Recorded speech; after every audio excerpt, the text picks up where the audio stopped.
The study of audiences and the effects of media has undergone a deep evolution over the past century, a transformation that reflects relations between media, society, and individual behavior.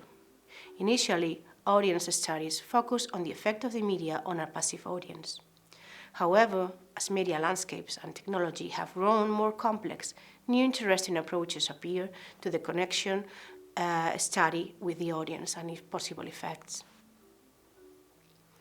Berelson, in 1948, summarizes this evolution with this phrase: some kinds of communication on some kinds of issues brought to the attention of some kind of people under some kinds of condition have some kind of effects.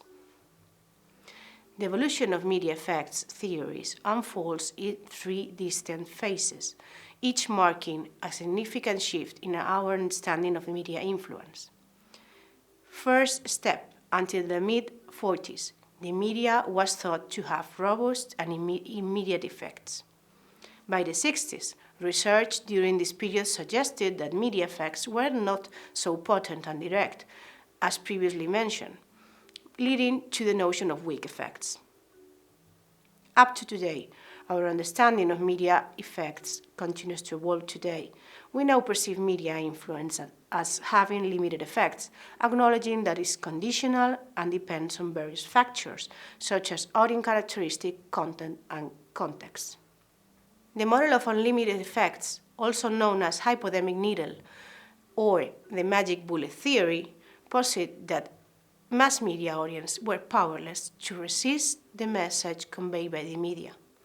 According to this model, media messages were uniformly received by all the members of the public, a powerful assumption that underpins the theory expectations of immediate and direct reactions.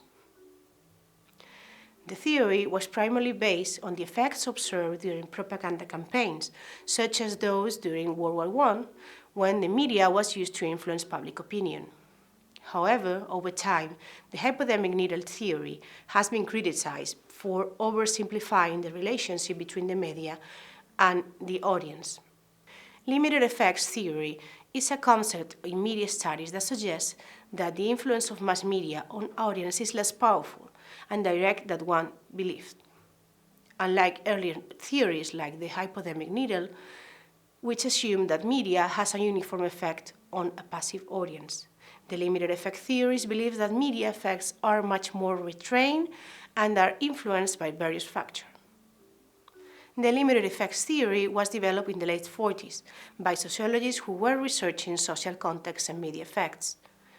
There are two critical elements in this period: the conception of the selective exposure and perception of the media content, and the influence of the social context in how people receive the content, especially opinion leaders.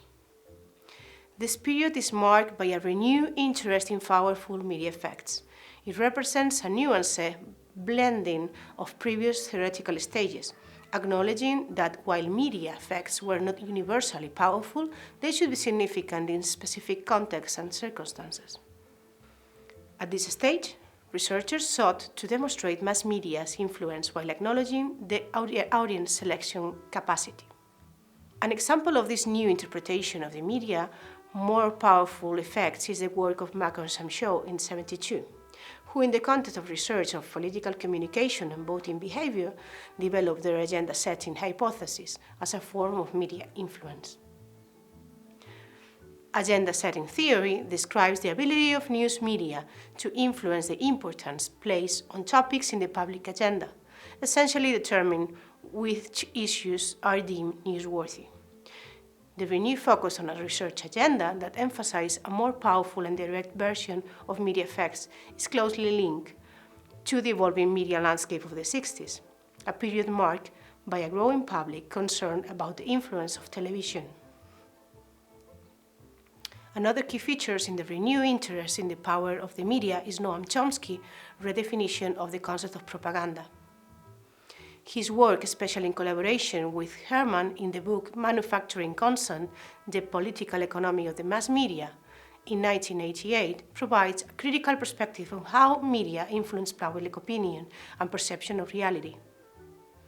It contradicts the idea of limited effects by suggesting that the media has a powerful and systematic impact on shaping public opinion, not by dictating what to think directly, but by molding the available information and the topics that became the focus of public discussion.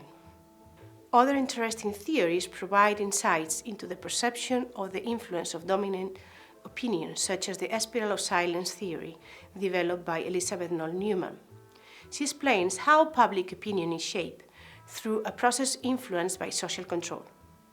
According to the theory, individuals tend to adapt their opinions and behavior to align with the perceived majority to avoid social isolation. This is driven by the fear of rejection or exclusion, which compels people to suppress their views if they perceive them as being in the minority.